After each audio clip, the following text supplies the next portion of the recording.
Microbes cause many diseases in plants and animals. But इसका ये मतलब नहीं कि सारे माइक्रोब्स बुरे होते हैं, कुछ माइक्रोब्स अच्छे भी होते हैं and that is what we talk about in microbes and human welfare. Hello everyone, मुझे उम्मीद है कि आप सभी अच्छे हैं और आज मैं लेकर आई हूँ class 12th biology microbes and human welfare का वन शॉट वीडियो। हमेशा की तरह खत्म करेंगे इस पूरे लेसन को सिर्फ एक वीडियो में और हमेशा की तरह इस एक वीडियो को देखने के बाद आपके कॉन्सेप्ट्स होंगे क्रिस्टल क्लियर। तो मैं हूँ रोशनी, लानो hub the free learning platform जहां पर आप पढ़ सकते हो फिजिक्स, केमिस्ट्री, मैथ्स, बायोलॉजी सब कुछ absolutely for free only at learnerhub.com। तैयार है सभी लोग? तैयारी होंगे? Let's get started. माइक्रोब्स बहुत वैरायटी ऑफ शेप्स और साइजेस में पाए जाते हैं। बैक्टीरिया को ही ले लो, कभी तो रॉड शेप्ड होते हैं और कभी स्फेरिकल। इस बैक्टीरियोफेज को ही देख लो या फिर इस टोबैको मोज़ेक वायरस को ही देख लो, ये सभी माइक्रोब काफ़ी डिफरेंट है in terms of their shapes and sizes. अगर हम इनकी डाइवर्सिटी की बात करें इन टर्म्स ऑफ ये कहाँ पाए जाते हैं, तो वैसे भी ये माइक्रोब्स बहुत ज़्यादा डाइवर्स होते हैं। सॉइल में भी पाए जाते हैं, वाटर में भी पाए जाते हैं, एयर में भी पाए जाते हैं। इतना ही नहीं, प्लांट्स के अंदर और एनिमल्स के अंदर भी पाए जाते हैं। इनफैक्ट हमारे ह्यूमन बॉडी के अंदर भी बहुत से माइक्रोब्स पाए जाते हैं। तो मैम, आप तो बता रहे थे कि माइक्रोब्स जो हैं वो हमारे काम आते हैं, तो कौन से एरियाज में ये हमारे काम आते हैं? चलो देखते हैं। वेल एक्चुअली एक नहीं है, एक से कई ज़्यादा अनेक एरियाज में माइक्रोब्स एक्चुअली हमारे लिए यूजफुल होते हैं। जैसे कि ये कई सारे हाउस होल्ड प्रोडक्ट्स बनाने के काम आते हैं, जैसे कर्ड, चीज़, बेकरी आइटम्स। इसके अलावा बहुत से इंडस्ट्रियल प्रोडक्ट्स बनाने के भी ये काम आते हैं, जैसे कि बेवरेजेस, एंटीबायोटिक्स, एंजाइम्स, एसिड्स। इसके अलावा सूवेज ट्रीटमेंट में काम आता है, बायोगैस प्रोडक्शन में काम आता है, बायो फर्टिलाइजर्स की तरह यूज़ होता है और पेस्ट्स और डिजीज़ेस को कंट्रोल करने में भी काम आता है। तो देख रहे हो कितने वैरायटी ऑफ एप्लीकेशंस हैं जो हमारे लिए यूज़फुल है। तो एक एक करके इन्हीं एप्लीकेशंस को हम लोग डिटेल में डिस्कस करेंगे। तो बच्चों, सबसे पहले डिस्कस करेंगे microbes and house hold products, जिसके अंदर हम 3 प्रोडक्ट्स डिस्कस करेंगे। पहला कर्ड, दूसरा चीज़ और तीसरा बेकरी आइटम्स। कर्ड में पाया जाता है एक बैक्टीरिया लैक्टोबैसिलस। लैक्टोबैसिलस एक बहुत ही फ्रेंडली बैक्टीरिया है। यस, यानी कि ये हमें किसी भी तरीके से कोई नुकसान नहीं पहुंचाता है, बल्कि ये हमारे लिए बहुत बहुत फायदेमंद होता है। कैसे? देखो, ये जो बैक्टीरिया होता है ये हमारे बॉडी के अंदर फूड के ब्रेकडाउन में मदद करता है, न्यूट्रिएंट्स के अब्जॉर्प्शन में मदद करता है, साथ ही साथ डायरिया जैसी बीमारी को ट्रीट करता है या प्रिवेंट करता है। तो है ना ये वाकई में एक फ्रेंडली बैक्टीरिया। तो बच्चों, अब थोड़ा सा टाइम स्पेंड करेंगे हम लोग to understand the process of curdling of milk, यानी कि दूध से दही बनाने के प्रोसेस को समझने में थोड़ा टाइम स्पेंड करना तो बनता है। क्या आप लोगों ने कभी दही बनाया है घर में, या फिर घर में किसी एल्डर को दही जमाते हुए देखा है? अगर देखा है बहुत बढ़िया, अगर नहीं देखा है तो आज आप खुद दही जमाने की ट्राई कर सकते हो। ज़्यादा कुछ भी नहीं करना है, एक कटोरे में दूध ले लो, उसे हल्का सा वार्म कर लो, उसमें 1 चम्मच के करीब दही डाल दो और उसके बाद उसे अच्छे से मिला के ओवरनाइट रेस्ट करने के लिए छोड़ दो। सुबह जब आप उठोगे तो आप देखोगे एक अच्छी खासी सेट दही जम चुकी है। ठीक है, तो अब होता क्या है इस प्रोसेस के दौरान? ओके, तो देखो, ये जो 1 चम्मच दही हम डालते हैं, अभी अभी मैंने बताया दही यानी कि कर्ड में पाया जाता है लैक्टोबैसिलस, राइट? तो जब दूध की उस कटोरी में हम 1 चम्मच दही डालते हैं तो बेसिकली उस पूरे कटोरे के अंदर एंट्री हो जाती है लैक्टोबैसिलस की। लैक्टोबैसिलस क्या करता है? दूध में जो शुगर पाया जाता है, आप लोगों से फटाफट रैपिड फायर क्वेश्चन है, दूध में जो शुगर पाया जाता है उसे हम क्या कहते हैं? लैक्टोज। Absolutely correct. तो ये जो लैक्टोबैसिलस होता है ये दूध में पाए जाने वाले लैक्टोज को कन्वर्ट कर देता है इनटू लैक्टिक एसिड। अब हम सभी को पता है जहां पर एसिड आ जाता है वहां पर टेस्ट क्या हो जाता है? सार हो जाता है, खट्टा हो जाता है, राइट? इसी वजह से दही का टेस्ट कैसा होता है? खट्टा होता है, लैक्टिक एसिड की वजह से।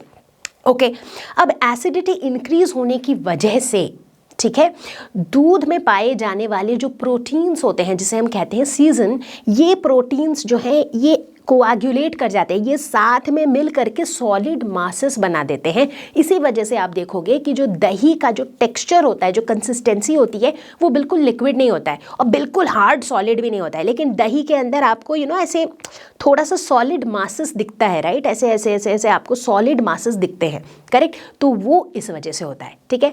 तो समझ में आ गया सभी को कि किस तरीके से लैक्टोबैसिलस, तो यानी कि ये दूध से दही बनाने के पूरे प्रोसेस में हीरो कौन था?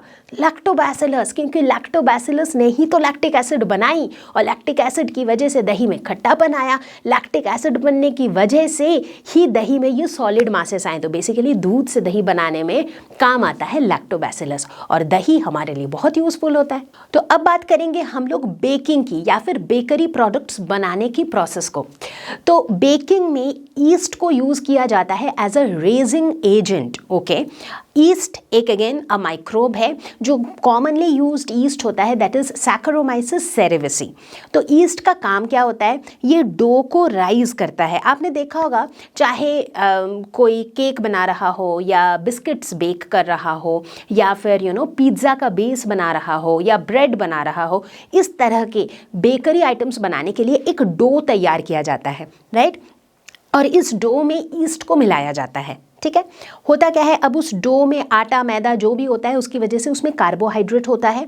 ईस्ट क्या करता है, उस कार्बोहाइड्रेट को कार्बन डाइऑक्साइड में कन्वर्ट कर देता है, CO2 बनाता है। अब ये CO2 गैस जो होता है ये डो के अंदर ट्रैप हो जाता है, और इसके ट्रैप हो जाने की वजह से जो डो है वो राइज हो जाता है, वो फूल जाता है। तो आपने देखा होगा, अगर कभी आपने देखा है जैसे कोई घर पे अगर ब्रेड बना रहा हो या पिज्ज़ा का बेस बना रहा हो, तो पहले एक डो बनाया जाता है, उसमें ईस्ट ऐड किया जाता है, फिर उसे कुछ देर तक छोड़ दिया जाता है, और कुछ देर के बाद आप देखोगे कि वो डो काफ़ी फूल जाता है, राइट? तो ये जो फ्लफीनेस आती है, ये जो राइज हो जाता है dough, that is because of yeast. और उसके बाद जब उसे बेक किया जाता है तो ईस्ट मर जाता है, the yeast dies and what we get is a soft spongy bakery product. तो इस तरीके से माइक्रोब जो है हमारे बेकिंग के प्रोसेस में मदद करता है। बहुत सारे ऐसे फूड आइटम्स होते हैं जो हम लोग रेगुलर बेसिस पे कंज्यूम करते हैं, जैसे कि इडली, डोसा। और आपने देखा होगा कि इडली डोसा का एक बैटर बनता है, राइट? जिस बैटर को फर्मेंट किया जाता है, और इस फर्मेंटेशन के प्रोसेस में भी मदद करते हैं microbes. To be more specific, lactic acid bacteria, जिसे हम शॉर्ट फॉर्म में LAB भी कहते हैं, ये बैक्टीरिया फर्मेंटेशन में मदद करता है। तो होता क्या है, ये कहाँ पाया जाता है? तो लैक्टिक एसिड बैक्टीरिया पाया जाता है उड़द सीड्स में, उड़द दाल में। उड़द दाल आप सभी को पता होगा, उड़द दाल से ही हम इडली डोसा का बैटर बनाते हैं, राइट? तो उड़द दाल में पाया जाता है लैक्टिक एसिड बैक्टीरिया। आपने देखा होगा कि इडली या डोसा का बैटर जब भी घर में बनाया जाता है, so I am not talking about the readymade batters, क्योंकि जो रेडीमेड बैटर मिलता है वो ऑलरेडी फर्मेंट किया हुआ होता है। लेकिन जब बैटर घर में बनाया जाता है तो उस उड़द दाल को सोक करने के बाद, पीसने के बाद जो बैटर बनता है उसको काफ़ी देर तक छोड़ दिया जाता है ताकि उसका फर्मेंटेशन हो सके। फर्मेंटेशन करता कौन है? उड़द दाल में पाए जाने वाले लैक्टिक एसिड बैक्टीरिया। अब ये बैक्टीरिया क्या करते हैं? फर्मेंटेशन के दौरान ये बनाते हैं लैक्टिक एसिड और साथ में कार्बन डाइऑक्साइड। लैक्टिक एसिड के बनने से बैटर में एक खटास आती है, एक सार टेस्ट होता है, और कार्बन डाइऑक्साइड के बनने की वजह से आप देखते होंगे कि जो बैटर है कुछ देर रखने के बाद वो थोड़ा फूल जाता है, थोड़ा राइज हो जाता है। That is because of carbon dioxide. तो इस तरीके से हम देखते हैं कि माइक्रोब्स जो हैं वो हमारे इस तरह के फूड आइटम्स के बैटर बनाने में भी काम आते हैं। अब बात करेंगे हम चीज़ के बारे में। चीज़ जिसे हम पिज़्ज़ा, बर्गर, सैंडविचेस और भी बहुत सारे आइटम्स में काफ़ी फ्रीक्वेंटली यूज़ करते हैं। बट क्या आपको पता है कि चीज़ को भी हम मिल्क से बनाते हैं? और कैसे बनाते हैं? जब मिल्क में हम एक स्टार्टर ऐड करते हैं, स्टार्टर मतलब छोटे से स्मॉल क्वांटिटी में जब हम थोड़ा सा लेमन जूस या फिर विनेगर ऐड करते हैं तो मिल्क जो है वो 2 पोर्शन में डिवाइड हो जाता है। मिल्क में से एक बन जाता है सॉलिड कर्ड, दूसरा बन जाता है लिक्विड वे। सॉलिड कर्ड जो थोड़ा सा सॉलिड वाला पोर्शन होता है, और जो लिक्विड पोर्शन होता है दैट इज लाइक थोड़ा सा ट्रांसलूसेंट सा liquid, basically the left over milk का पोर्शन, वो लिक्विड होता है बट पूरा एकदम वाटरी लिक्विड नहीं होता है, थोड़ा सा ट्रांसलूसेंट टाइप का होता है, उसे हम कहते हैं लिक्विड वे। अब ये जो सॉलिड कर्ड वाला पोर्शन होता है, इसमें से पानी हटा के बनता है चीज़। तो अब चीज़ दो टाइप के बनते हैं, सॉफ्ट चीज़, हार्ड चीज़। अगर इसमें से कम क्वांटिटी में पानी हटाया जाता है तो सॉफ्ट चीज़ बनता है, अगर ज़्यादा क्वांटिटी में पानी हटा दिया जाता है तो बनता है हार्ड चीज़। अब इस प्रोसेस के दौरान, मतलब ये जो चीज़ बनने का जो प्रोसेस है, इस प्रोसेस के दौरान बहुत सारे टाइप ऑफ बैक्टीरिया इन्वॉल्व होते हैं। जैसे फॉर एग्जांपल एक टाइप ऑफ बैक्टीरिया होता है मीज़ोफिलिक बैक्टीरिया। मीज़ोफिलिक बैक्टीरिया ये ऐसे बैक्टीरिया हैं जो लो टेम्परेचर्स में सर्वाइव कर सकते हैं। तो इस तरह के बैक्टीरिया जो है ये सॉफ्ट चीज़ बनाने के काम आते हैं। क्यों? क्योंकि सॉफ्ट चीज़ बनाने के लिए हमें वो जो सॉलिड कर्ड है उसमें से ज़्यादा पानी हटाने की ज़रूरत नहीं है, यानी कि बहुत ज़्यादा टेम्परेचर तक उसे कुछ भी करने की हमें ज़रूरत नहीं है। तो हमें ऐसी बैक्टीरिया की भी ज़रूरत नहीं है जो बहुत हाई टेम्परेचर तक सर्वाइव करे। तो इस वजह से मीज़ोफिलिक बैक्टीरिया हेल्प करते हैं टू मेक सॉफ्ट चीज़। दूसरी तरफ एक दूसरे कैटेगरी की बैक्टीरिया होती है जिसे हम कहते हैं थर्मोफिलिक बैक्टीरिया। थर्मो मतलब हीट। ये ऐसे बैक्टीरिया होते हैं जो हाई टेम्परेचर्स में सर्वाइव कर सकते हैं। तो ये बैक्टीरिया मदद करते हैं हमें टू मेक हार्ड चीज़। आप लोगों ने देखा होगा कि अलग अलग चीज़ का अलग अलग टेस्ट होता है, अलग अलग फ्लेवर होता है, and you will be surprise to know that कि ये जो डिफरेंस होता है इन टेस्ट और flavour, that is due to the different types of bacteria that are involve in the process of making. अलग अलग बैक्टीरिया के इन्वॉल्व होने की वजह से वो अलग अलग तरीके से बनते हैं और उनमें अलग अलग फ्लेवर और अलग अलग टेस्ट होता है। तो बच्चा पार्टी, अब हम लोग देखने वाले हैं कि माइक्रोब्स किस तरीके से इंडस्ट्रियल प्रोडक्ट्स को बनाने के काम आते हैं। इंडस्ट्रियल प्रोडक्ट्स बोले तो एंटीबायोटिक्स, बेवरेजेस, एंजाइम्स।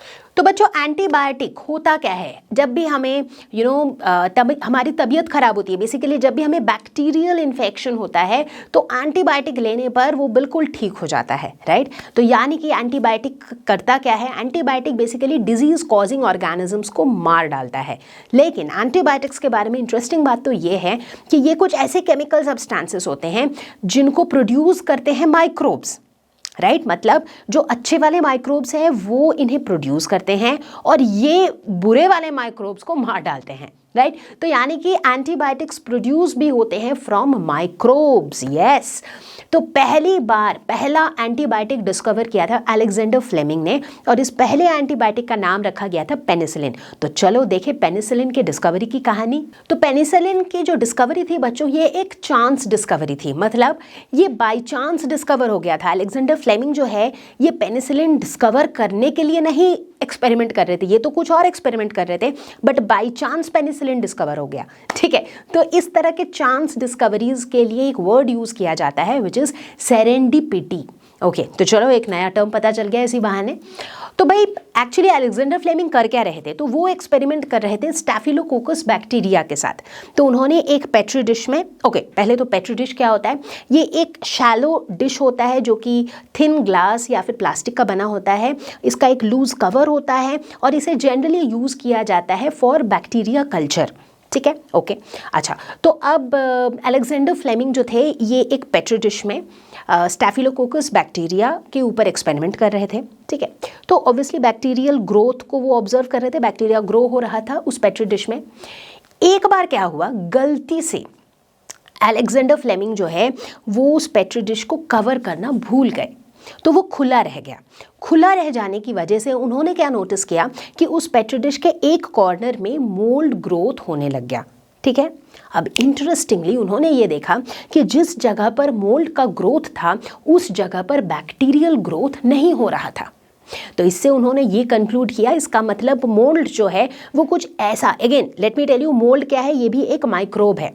तो उन्होंने ये कंक्लूड किया कि इसका मतलब जो मोल्ड है वो कुछ ऐसा केमिकल रिलीज कर रहा है जो बैक्टीरियल ग्रोथ को रोक रहा है, जो बैक्टीरियल ग्रोथ को इनहिबिट कर रहा है, और यही एंटीबायोटिक है। क्योंकि एंटीबायोटिक क्या करता है? जब भी हमें बैक्टीरियल इन्फेक्शन होता है तो एंटीबायोटिक लेने से हम ठीक हो जाते हैं। क्यों? क्योंकि एंटीबायोटिक बैक्टीरियल ग्रोथ के अगेंस्ट काम करता है, बैक्टीरियल ग्रोथ को रोकता है। ठीक है, तो इस तरीके से डिस्कवर हुआ पहला एंटीबायोटिक। इसका नाम कैसे पड़ा? अब ये जो मोल्ड वो यूज़ कर रहे थे, ये इस मोल्ड का नाम था पेनिसिलियम नोटेटम। तो इस मोल्ड के नाम पर ही उन्होंने इस एंटीबायोटिक का नाम रख दिया पेनिसिलिन। हालांकि बाद में चल के बहुत सारे डिफरेंट एंटीबायोटिक्स बनाए गए फ्रॉम डिफरेंट माइक्रोब्स। अगर बात करें हम बेवरेजेस की, बेवरेजेस बोले तो मोस्टली अल्कोहलिक ड्रिंक्स, इस तरह के ड्रिंक्स को बनाने में भी बहुत ज़्यादा काम आता है east, which is again a microbe. Most commonly used yeast होता है सैकरोमाइसिस सेरेविसी। जी हाँ, ये वही ईस्ट है जो बेकिंग में भी काम आता है। ओके, तो इसका इस एप्लीकेशन की वजह से, इस पर्टिकुलर ईस्ट का सैकरोमाइसिस सेरेविसी के इस एप्लीकेशन की वजह से इसे कई बार ब्रूअर्स ईस्ट भी कहा जाता है, क्योंकि ये ब्रूइंग में बहुत ज़्यादा काम आता है। Brewing is basically the process of production of alcoholic drink. तो बच्चों, ये जो प्रोसेस होता है, जिस प्रोसेस से अल्कोहल का फर्मेंटेशन होता है, अल्कोहल फर्मेंट होता है, उसे हम कहते हैं अल्कोहलिक फर्मेंटेशन या फिर इथेनॉल फर्मेंटेशन। क्योंकि अल्कोहल केमिकली क्या है? इथेनॉल ही तो है, C2H5OH। एग्जैक्टली। ओके, तो जैसा कि मैंने बताया कि इस पूरे प्रोसेस में हेल्प करता है ईस्ट, सैकरोमाइसिस सेरेविसी। तो ये करता क्या है? ये बेसिकली फर्मेंट करता है फ्रूट जूसेस और मॉल्टेड सीरियल्स को। मतलब ईस्ट को फ्रूट जूसेस के ऊपर ग्रो करने दिया जाता है and over a period of time ये जूस फर्मेंट होकर अल्कोहल बना देता है, राइट? तो अब केमिकली क्या हो रहा होता है अंदर? अब चाहे फ्रूट जूसेस हो या फिर मॉल्टेड सीरियल्स हो, इसके अंदर पाए जाते हैं शुगर यानी कि ग्लूकोज C6H12O6। जब इसका फर्मेंटेशन होता है, मतलब ईस्ट इसके ऊपर काम करके इसका फर्मेंटेशन कराता है। फर्मेंटेशन मतलब ऑक्सीजन के एब्सेंस में ये बना देता है इथेनॉल विच इज C2H5OH, साथ में कार्बन डाइऑक्साइड रिलीज होता है और ढेर सारी एनर्जी। तो ये C2H5 is nothing but the alcohol. तो इस तरीके से अल्कोहलिक फर्मेंटेशन होता है। अब इंडस्ट्रियल स्केल में अल्कोहल प्रोड्यूस करने के लिए ये लार्ज स्केल प्रोडक्शन करना पड़ता है, राइट? तो उस केस में हमें ये जो माइक्रोब है, जो ईस्ट है, उसका भी लार्ज स्केल प्रोडक्शन चाहिए होता है। तो इसके लिए फर्मेंटेशन प्लांट सेट किए जाते हैं, जिसके अंदर बड़े बड़े फर्मेंटर सेटअप किया जाता है। तो इस तरीके से on a larger scale yeast को अलाउ कर दिया जाता है to grow on the fruit juices और the malted cereals and over a period of time fermentation takes place and we get the alcoholic drinks. अगर बात करें केमिकल्स की, तो हम देखते हैं कि माइक्रोब्स जो हैं ये बहुत सारे यूजफुल केमिकल्स को प्रोड्यूस करने में भी मदद करते हैं, जैसे कि enzymes, organic acids and bioactive molecules. तो चलो इनको थोड़ा डिटेल में देखते हैं। तो बच्चों, अब हम लोग देखेंगे कुछ माइक्रोब्स और उनसे बनने वाले कुछ एसिड्स, और साथ ही साथ ये भी देखते चलेंगे कि क्या वो एसिड्स वाकई में हमें कुछ काम आते भी हैं। तो सबसे पहले शुरुआत करेंगे with lactobacillus, the friendly bacteria, जो बनाता है लैक्टिक एसिड, और लैक्टिक एसिड पाया जाता है कर्ड में। अगला नंबर है एसिटोबैक्टर एसिटाई, ये माइक्रोब बनाता है एसिटिक एसिड, और एसिटिक एसिड कहाँ पाया जाता है? बोलो बोलो बोलो बोलो, विनेगर में। एग्जैक्टली। अगला नंबर है क्लोस्ट्रीडियम बटाइलिकम, ये माइक्रोब बनाता है बटायरिक एसिड। क्या आप बता सकते हो बटायरिक एसिड कहाँ पाया जाता है? बटर में। Exactly. And then we have Aspergillus niger, ये माइक्रोब बनाता है सिट्रिक एसिड, और ये तो आप सभी को पता है कि सिट्रिक एसिड पाया जाता है सारे सिट्रस फ्रूट्स में, चाहे लेमन्स हो तो या फिर ऑरेंजेस हो। तो चलो बच्चों, अब देखते हैं हम कुछ ऐसे माइक्रोब्स जो बनाते हैं कुछ यूजफुल एंजाइम्स। तो शुरुआत करेंगे स्ट्रेप्टोकोकस के साथ। स्ट्रेप्टोकोकस बनाता है एक एंजाइम स्ट्रेप्टोकाइनेज। स्ट्रेप्टोकाइनेज एंजाइम कैसे मदद करता है हमें? स्ट्रेप्टोकाइनेज को कहा जाता है क्लॉट बस्टर। क्लॉट बस्टर मतलब क्यों कहा जाता है ये? आप लोगों ने शायद सुना होगा या देखा होगा कि जब किसी को हार्ट अटैक आता है, बहुत बार लोगों को हार्ट अटैक आता है बिकॉज उनके ब्लड वेसल्स में ब्लड क्लॉट्स हो जाते हैं, जिस वजह से ब्लड फ्लो नहीं हो पाता है स्मूथली, और जिसके वजह से हार्ट अटैक आता है, राइट? तो ये जो ब्लड वेसल्स के क्लॉट्स होते हैं, इनको रिमूव करने के काम आता है स्ट्रेप्टोकाइनेज, जिसकी वजह से इसे क्लॉट बस्टर भी कहा जाता है। तो है ना काम की चीज। अगला माइक्रोब है लैक्टिक एसिड बैक्टीरिया, और लैक्टिक एसिड बैक्टीरिया प्रोड्यूस करता है एक एंजाइम जिसे हम कहते हैं लाइपेज। लाइपेज का काम होता है टू ब्रेक डाउन लिपिड्स या फिर फैट्स। लिपिड्स या फैट्स के डाइजेशन के प्रोसेस के दौरान इनका ब्रेक डाउन करना ज़रूरी होता है and that is where lipase is useful. बहुत सारे बैक्टीरिया, ईस्ट एंड मोल्ड ये बनाते हैं एक एंजाइम कॉल्ड प्रोटीएज। प्रोटीएज मदद करता है in the catabolism of proteins, यानी कि ये बड़े बड़े कॉम्प्लेक्स प्रोटीन्स को तोड़ करके सिंपल पेप्टाइड्स बनाता है और इनका ब्रेकडाउन बहुत ज़्यादा ज़रूरी होता है, राइट। प्रोटीन्स बोलो, फैट्स बोलो, कार्बोहाइड्रेट्स बोलो, इन सब का ब्रेकडाउन होना बहुत ज़रूरी होता है, तभी तो ये सारी चीज़ें डाइजेस्ट होंगी, इनसे एनर्जी डिराइव होंगी, राइट। तो ये प्रोटीएजेस मदद करते हैं किसमें? प्रोटीन्स के ब्रेकडाउन में, ठीक है। ठीक इसी तरीके से बहुत सारी बैक्टीरिया और फंगाई ऐसे होते हैं जो बनाते हैं एक एंजाइम कॉल्ड पेक्टिनेज। पेक्टिनेज का काम क्या होता है? ये पेक्टीन का ब्रेकडाउन करता है। अब आप पूछोगे कि मैम पेक्टीन क्या होता है? वेल, सो प्लांट सेल वॉल में पेक्टीन एक बहुत इंपॉर्टेंट कॉम्पोनेंट होता है, जो उसका एक स्ट्रक्चरल कॉम्पोनेंट होता है, जिसकी वजह से प्लांट सेल वॉल को मैकेनिकल स्ट्रेंथ मिलता है, ठीक है। तो ये होता है पेक्टीन, और पेक्टीन का ब्रेकडाउन कौन करता है? पेक्टिनेज, ठीक है। अब एक प्रैक्टिकल एग्जांपल देती हूँ। क्या आप लोगों ने कभी नोटिस किया है कि जब आप घर पे संतरे का जूस बनाते हो, ऑरेंज का जूस बनाते हो, तो उस जूस के अंदर फाइबर्स और छोटे छोटे पार्टिकल्स आपको मिलते हैं। वो जूस बिल्कुल क्लियर, एकदम फ्लूइड नहीं होता है, राइट। लेकिन वहीं जब आप बॉटल्ड जूस खरीदते हो, जब उसी ऑरेंज का मतलब जब ऑरेंज के आप बॉटल्ड या पैक्ड जूस खरीदते हो किसी अच्छे ब्रांड का भी, वो जूस काफ़ी ज़्यादा क्लियर होता है, राइट। तो ऐसा क्यों होता है? क्योंकि जो बॉटल्ड जूसेस हैं उन्हें पेक्टिनेज और प्रोटीएसेस के साथ क्लैरिफाई किया जाता है। पेक्टिनेज और प्रोटीएज का काम क्या होता है? ये प्रोटीन्स और पेक्टीन्स का ब्रेक डाउन कर देते हैं। तो इस वजह से जितने भी फाइबर्स या फिर पेक्टीन्स उस जूस में होते हैं वो सारे ब्रोकन डाउन हो चुके होते हैं, इसीलिए the juice is clearer. But जब हम घर पे बनाते हैं, चूँकि तब हम इन्हें इन एंजाइम्स के साथ ट्रीट नहीं करते हैं, तो इसीलिए वो जूस बिल्कुल रॉ फॉर्म में होता है या फिर बिल्कुल रियल फॉर्म में होता है, जिसमें फाइबर्स एज इट इज होते हैं। जब आप जूस को पीते हो तो आपके मुंह में फाइबर्स या फिर पेक्टीन्स के ये छोटे छोटे पार्टिकल्स आपके मुंह में आते हैं। तो बच्चों, अब हम लोग देखेंगे कुछ ऐसे माइक्रोब्स जो प्रोड्यूस करते हैं कुछ bio active molecules. Bio active molecules क्यों? बायो मतलब लाइफ। ये कुछ ऐसे मॉलिक्यूल्स हैं जो माइक्रोबियल एक्टिविटी के वजह से प्रोड्यूस होते हैं और वो हमारे लिए सुपर यूजफुल होते हैं। तो पहला ऐसा मॉलिक्यूल है साइक्लोस्पोरिन ए। साइक्लोस्पोरिन ए जो है ये एक इम्यूनो सप्रेसिव एजेंट की तरह यूज़ किया जाता है। बहुत ही भारी भरकम सा नाम बता दिया मैंने। इम्यूनो सप्रेसिव मतलब हमारे इम्यून रिस्पॉन्स को ये सप्रेस करता है। ऐसा क्यों करता है ये? एक सिनेरियो देती हूँ। आप लोगों ने शायद देखा होगा या सुना होगा कि बहुत से लोगों का ऑर्गन ट्रांसप्लांट होता है। जैसे किसी की किडनी खराब हो जाती है तो उसका किडनी ट्रांसप्लांट होता है, यानी कि किसी डोनर से किडनी लेकर के उस पेशेंट के बॉडी के अंदर वो किडनी डाला जाता है। सारे कंपैटिबिलिटी टेस्ट्स वगैरह करके ही ये ट्रांसप्लांट किया जाता है। लेकिन अब होता क्या है, पेशेंट की जो बॉडी है, हमारी बॉडी का जो इम्यून सिस्टम है ना, वो सेल्फ और नॉन सेल्फ के बीच में हमेशा डिस्टिंग्विश कर पाता है। तो जो पेशेंट की बॉडी का जो इम्यून सिस्टम है उसको अच्छे से समझ में आ रहा होता है कि मेरी बॉडी में ना कुछ और आया है, बाहर से कुछ एंटर किया है। तो इसकी वजह से उसके इम्यून सिस्टम का इम्यून रिस्पॉन्स थ्रो करना थ्रो करने की टेंडेंसी काफ़ी ज़्यादा होती है। अब उस दौरान चूंकि हमने सारी कंपैटिबिलिटी टेस्ट कर रखी है, तो हम क्या चाहते हैं कि हम पेशेंट की बॉडी को थोड़ा सा टाइम दे ताकि वो उस नए ऑर्गन के साथ भी स्टेबल हो जाए धीरे धीरे।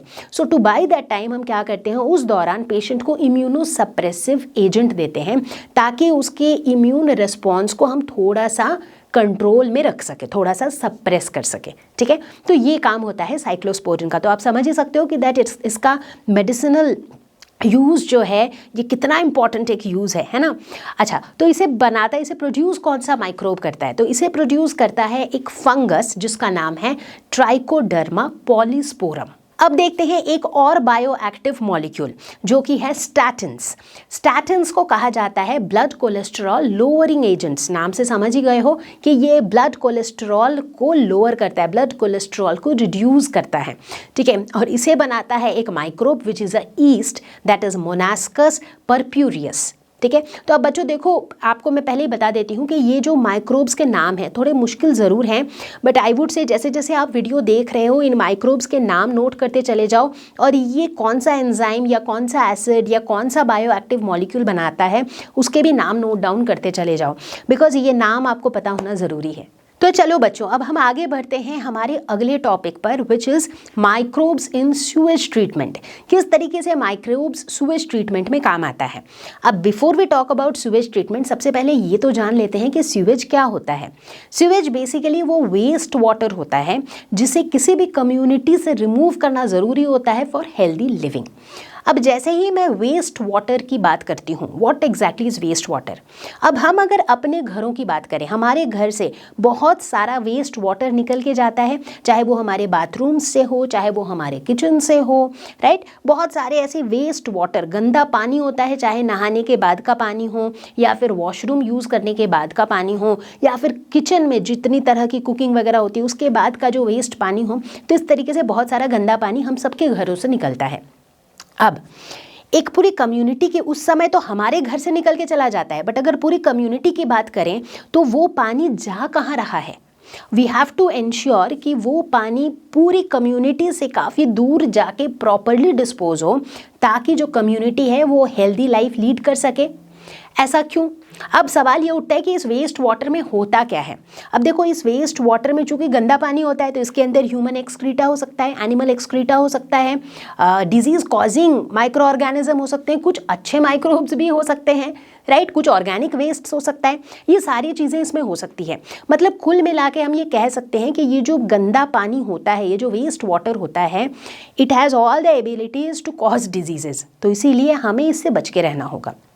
अब यही बात करते हैं हम सीवेज ट्रीटमेंट की। सीवेज ट्रीटमेंट क्यों ज़रूरी है? सीवेज ट्रीटमेंट का मतलब है कि प्रॉपर तरीके से डिस्पोज करना इस सीवेज को आफ्टर ट्रीटिंग इट। अब इसको ट्रीट करना क्यों ज़रूरी है? क्योंकि देखो, मान लो ये जो वेस्ट वाटर है ये हमने अपने घर से तो निकाल दिया, अपनी कॉलोनी से भी दूर हटा दिया, राइट, बट कहीं जाके तो ये डिस्पोज ऑफ होगा, राइट। तो लेट अस से ये डिस्पोज ऑफ हुआ किसी पॉन्ड में या किसी लेक में या किसी रिवर में। अब आप ऐसे सोचो, इससे क्या होगा? वो लेक या वो रिवर या वो पॉन्ड तो पॉल्यूट हो जाएगा, क्योंकि ये तो है तो गंदा पानी, तो इससे वहाँ के एक्वेटिक लाइफ को थ्रेटन होगा। ऐसा भी हो सकता है कि उस लेक या रिवर या वाटर का पानी कोई और पीने के लिए यूज़ कर रहा हो या नहाने के लिए यूज़ कर रहा हो या कुकिंग के लिए यूज़ कर रहा हो, तो यानी कि उनके लिए ये हार्मफुल हो गया, राइट। तो इसका मतलब है सिर्फ इसे दूर डिस्पोज करना काफ़ी नहीं है। डिस्पोज करने से पहले इस पूरे वेस्ट वाटर को ट्रीट करना, ताकि इसके अंदर से गंदगी को हम हटा दें, जितना हो सके हटा दें, उसके बाद इसे डिस्पोज करें, उसे हम कहते हैं सीवेज ट्रीटमेंट। तो आई थिंक विद दिस आप लोगों को ये समझ में आ गया कि सीवेज क्या है और सीवेज का ट्रीटमेंट होना ज़रूरी क्यों है। अब अगला सवाल ये आता है कि सीवेज ट्रीटमेंट हम करते कैसे हैं, राइट। तो सूएज को बेसिकली ट्रीट किया जाता है in sewage treatment plants before disposal, of course, क्योंकि हमारा गोल क्या है कि इसको डिस्पोज करने से पहले जितना हो सके इसके इसमें से गंदी चीज़ें हम हटा दें, इसके इल इफेक्ट्स को जितना हो सके हम हटा दें। अब सूएज ट्रीटमेंट प्लांट्स के अंदर सूएज का ट्रीटमेंट 2 स्टेप में होता है। पहला होता है प्राइमरी ट्रीटमेंट, दूसरा होता है सेकेंडरी ट्रीटमेंट। अगर बात करें प्राइमरी ट्रीटमेंट में, तो प्राइमरी ट्रीटमेंट में हम क्या करते हैं, सूएज में से फिजिकली हम पार्टिकल्स को रिमूव करते हैं, क्योंकि बहुत सारे ऐसे गंदे पार्टिकल्स उसमें होते हैं जिसको फिजिकली रिमूव किया जा सकता है। फिजिकली मतलब not by hand picking, but उसके लिए हम 2 प्रोसेसेस का यूज करते हैं, which are filtration and sedimentation. तो बच्चों, फिल्टरेशन एक ऐसा टेक्निक होता है जिससे हम सॉलिड को लिक्विड में से सेपरेट कर सकते हैं by passing it through the pores of a filter paper. Exactly. अब फिल्टर पेपर में बहुत छोटे छोटे पोर्स होते हैं, बहुत छोटे छोटे छेद होते हैं, जिससे हमारा लिक्विड तो पास हो जाता है लेकिन सॉलिड पार्टिकल्स फंस जाते हैं। तो अब सोच के देखो कि इस टेक्निक से एटलीस्ट हमारा जो ये सीवेज वाटर है, जो वेस्ट वाटर है, उसमें एटलीस्ट जो सॉलिड पार्टिकल्स हैं उनको तो हम सेपरेट आउट कर ही सकते हैं, है कि नहीं। The best example that you can think of is the चाय छलनी। एग्जैक्टली जब भी आप चाय बनाते हो तो इस तरीके से छलनी से आप उसे छान लेते हो। उसमें क्या होता है, जो लिक्विड है वो आपका डिज़ायरेबल पार्ट होता है जिसे आप पीना चाहते हो तो वो आप कप में इकट्ठा कर लेते हो, और जो सॉलिड पार्ट होता है यानी कि जो टी लीव्स होते हैं वो छलनी के ऊपर ही रह जाते हैं, because they can not pass through the pores of the सीव, right. तो कुछ ऐसा ही टेक्निक होता है फिल्ट्रेशन का। ठीक इसी तरीके से एक दूसरा टेक्निक होता है जैसा कि मैंने अभी अभी बताया, that is sedimentation. So sedimentation के अंदर हम क्या करते हैं, पानी में से जो ये जो पार्टिकल्स हैं, जो भी सॉलिड पार्टिकल्स हैं, इनको हम सेपरेट आउट करते हैं under the influence of gravity. अब आप सोचोगे कि मैम ग्रेविटी के इन्फ्लुएंस में, बिल्कुल कर सकते हैं। अब जो हेवियर पार्टिकल्स होंगे वो under the influence of gravity कहाँ चले जाएंगे, नीचे जमा हो जाएंगे, और उस लेयर को हम कह देंगे सेडिमेंट्स, और इस प्रोसेस को हम कह देंगे सेडिमेंटेशन। जैसे कि जब हम हमारे सूएज की बात करते हैं तो ये जो सूएज का जो वेस्ट वाटर होता है जिसमें तरह तरह की चीज़ें होती हैं, जब इसका हम सेडिमेंटेशन करते हैं तो हम क्या देखते हैं, नीचे की तरफ एक लेयर इकट्ठा हो जाता है, नीचे जम जाता है, जिसे हम कहते हैं सेडिमेंट्स, और ये होता है हमारा अनवांटेड पार्ट, जो हम नहीं चाहते हैं, वो हमें नहीं चाहिए, राइट। तो ये जो नीचे जमा हुआ पार्ट होता है, this is the unwanted part, और इसे हम कहते हैं प्राइमरी स्लज। छोटे छोटे से टर्म्स है बच्चों, बट इन टर्म्स को आपको याद रखना है, ठीक है। तो इसको क्या बोलते हैं, जो अनवांटेड है, जो मेरे को नहीं चाहिए, दैट इज द स्लज। चूंकि अभी हम प्राइमरी ट्रीटमेंट पढ़ रहे हैं तो ये जो स्लज है, this is the primary sludge. अब ऊपर का जो लिक्विड वाला पोर्शन है उसे हम कहते हैं सुपरनेटेंट या फिर एफ्लुएंट, ठीक है, याद रहेगा सभी को। तो मतलब ये हमारे पास दो पॉसिबल टेक्निक्स हैं, और इन टेक्निक से हम सूएज का प्राइमरी ट्रीटमेंट तो कर ही सकते हैं, मतलब एटलीस्ट एक राउंड ऑफ क्लीनिंग तो हम इसका कर ही सकते हैं। तो बच्चों प्राइमरी ट्रीटमेंट से हमें क्या मिला, हमें इफ्लुएंट मिला, मतलब इफ्लुएंट हमारा डिजायरेबल पार्ट था जो हमको चाहिए था, ठीक है। लेकिन अब हम तो पूरी तरीके से इसको ट्रीट करना चाह रहे हैं ताकि जितना हो सके इससे हम गंदगी निकाल दें। तो इस एफ्लुएंट को अब हम भेजेंगे सेकेंडरी ट्रीटमेंट के लिए। अब देखेंगे सेकेंडरी ट्रीटमेंट के लिए इसको कहाँ भेज रहे हैं हम, तो इसे हम सबसे पहले भेजते हैं एरेशन टैंक्स में। एरेशन टैंक, एरेशन मतलब इस टैंक के अंदर हम एयर को पंप इन करते रहते हैं। एयर पंप इन किया मतलब क्या पंप इन किया, एयर में क्या होता है, ऑक्सीजन होता है बच्चों, बिल्कुल। तो अब क्या हुआ, एयर पंप इन करने की वजह से इन टैंक्स के अंदर क्या होने लगता है, ये जो इफ्लुएंट है इनका कांस्टेंट एजिटेशन होता है, मतलब जो इफ्लुएंट है उसको कॉन्स्टेंटली एजिटेट किया जाता है। एजिटेट करना मतलब समझ लो उनको ऐसे ऐसे ऐसे ऐसे घुमाया जाता है। अब सोच के देखो सिचुएशन, आपके पास खूब सारा ऑक्सीजन है और इसको जो है, इस एफ्लुएंट को जो आप एजिटेट किए जा रहे हो, तो यहाँ पर क्या होने की संभावना है, यहाँ पर बहुत विगरस ग्रोथ होता है एरोबिक माइक्रोब्स का।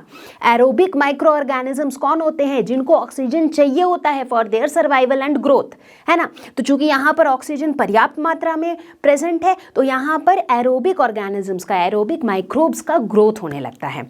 अब ये एरोबिक माइक्रोब्स क्या करेंगे, आप बताओ मुझे क्या करेंगे ये। अब भाई एरोबिक माइक्रोब्स यहाँ पर पैदा हो चुके हैं तो ये ग्रो भी करेंगे, और अगर ये ग्रो करेंगे तो ये क्या करेंगे, ऑर्गेनिक मैटर को कंज्यूम करेंगे उनको वहाँ पर। अब भाई आप ग्रो करते हो तो आपको दूध भी चाहिए होता है, फ्रूट्स भी चाहिए होता है, खाना भी चाहिए होता है, वेजिटेबल्स भी चाहिए होता है, राइट। तो अगर आपको कहीं पे छोड़ दिया जाए, एक जंगल में छोड़ दिया जाए, तो आप क्या करोगे, यूं ही तो सरवाइव नहीं करोगे। तो आसपास आपको जहाँ भी फल दिखेंगे, कुछ भी दिखेंगे मतलब आपके खाने लायक, वो सब आप कंज्यूम करने लगोगे, है कि नहीं। तो ऐसा ही इन एरोबिक माइक्रोब्स के साथ होता है। ये क्या करते हैं, ड्यूरिंग देयर ग्रोथ ये जो ऑर्गेनिक मैटर है इनको ये कंज्यूम करने लगते हैं, और इसका फायदा किसे होता है, हमें होता है। क्योंकि हमें क्या चाहिए था, हम तो यही चाहते थे कि भाई ये जो हमारा जो ये वेस्ट वाटर की जो कहानी थी, ये जो हमारा सीवेज वाटर था, इसके अंदर क्या क्या चीज़ें थी जिससे हम छुटकारा पाना चाहते थे। हम चाहते थे कि इसमें से जितने भी गंदगी सॉलिड पार्टिकल्स हैं वो हट जाए, जितने भी ऑर्गेनिक मैटर है वो भी हट जाए, ताकि पानी जितना ज़्यादा क्लीन हो सके उतना ज़्यादा क्लीन हो जाए। तो यानी कि यहाँ पर हमारा भी काम बन गया। ये जो एरोबिक माइक्रोब्स हैं ये खुद ही ऑर्गेनिक मैटर को कंज्यूम कर लेते हैं, और इस तरीके से हमारा इफ्लुएंट जो है वो ऑर्गेनिक मैटर से छुटकारा पा लेता है। तो बच्चों इसी तरीके से होती है सेकेंडरी ट्रीटमेंट ऑफ सीवेज। तो बच्चों अब सेकेंडरी ट्रीटमेंट में होता क्या है वो तो हमें समझ में आ गया। बट अब अगला क्वेश्चन दिमाग में यह आता है कि ये सेकेंडरी ट्रीटमेंट को हम कब तक कंटिन्यू करेंगे, मतलब ये जो स्यूएज वाटर है इसको हम कब तक क्लीन करते रहेंगे। तो कुछ ऐसा एक पैरामीटर या ऐसा कोई स्टैंडर्ड तो होना चाहिए जो हमें बताए कि भाई हाँ तुमने ये अचीव कर लिया तो अब हम सेकेंडरी ट्रीटमेंट को रोक सकते हैं। तो बच्चों ऐसा ही एक पैरामीटर है BOD, जिसका फुल फॉर्म है बायोकेमिकल ऑक्सीजन डिमांड। नाम से पता चल रहा है ऑक्सीजन डिमांड किसको होगा, ऑक्सीजन का डिमांड एरोबिक माइक्रोब्स को ऑफ कोर्स। तो बच्चों BOD को हम कुछ ऐसे डिफाइन कर सकते हैं कि कितना अमाउंट ऑफ ऑक्सीजन चाहिए होगा इन एरोबिक माइक्रोब्स को पानी के अंदर ऑर्गेनिक मैटर का ब्रेक डाउन करने के लिए at a particular temperature over a period of time. ठीक है, मतलब BOD हमें ये बताता है कि जो ये एरोबिक माइक्रोब्स हैं उनको कितना ऑक्सीजन का डिमांड है, कितना ऑक्सीजन, कितना अमाउंट ऑफ ऑक्सीजन उनको चाहिए जितना वहां पर ऑर्गेनिक मैटर प्रेजेंट है उसको ब्रेक डाउन करने के लिए। ठीक है, अब देखो यहाँ पर एक बहुत ही प्यारा सा कॉन्सेप्ट है, बहुत लॉजिक, अच्छे से लॉजिक को समझना। अब अगर मान लो BOD की वैल्यू काफ़ी ज़्यादा है, हाई वैल्यू ऑफ BOD, इसका मतलब क्या है, ऑक्सीजन का डिमांड काफ़ी ज़्यादा है, माइक्रोब्स की तरफ से ऑक्सीजन का डिमांड काफ़ी ज़्यादा है, जिसका ये भी मतलब है कि पानी के अंदर ऑर्गेनिक मैटर काफ़ी सारा है, ऑर्गेनिक मैटर काफ़ी सारा है, तभी तो ये जो माइक्रोब्स हैं ये उनका ब्रेकडाउन करना चाह रहे हैं और उसी वजह से इन्हें ऑक्सीजन की ज़रूरत पड़ रही है, राइट। तो इसका मतलब है पानी में ऑर्गेनिक मैटर बहुत ज़्यादा है और इसका मतलब है कि पानी का पॉल्यूटिंग पोटेंशियल भी ज़्यादा है, क्योंकि पानी में ऑर्गेनिक मैटर ज़्यादा है मतलब उसमें गंदगी ज़्यादा है, वो ज़्यादा पॉल्यूशन करने के केपेबल है, राइट। तो ये लॉजिक समझ में आ गया सबको, बहुत अच्छा सा लॉजिक है, ठीक है, ऐसे याद रखना इसको। तो यानी कि BOD की वैल्यू जितना ज़्यादा वाटर का पॉल्यूटिंग पोटेंशियल भी उतना ज़्यादा है ना, और BOD का वैल्यू जितना कम वाटर का पॉल्यूटिंग पोटेंशियल भी उतना कम। तो बच्चों हम क्या करते हैं, ये जो सेकेंडरी ट्रीटमेंट है इसको हम तब तक कंटिन्यू करते हैं जब तक BOD की वैल्यू जो है वो कंसिडरेबली रिड्यूस ना हो जाए। ठीक है, so this is the very important role of BOD।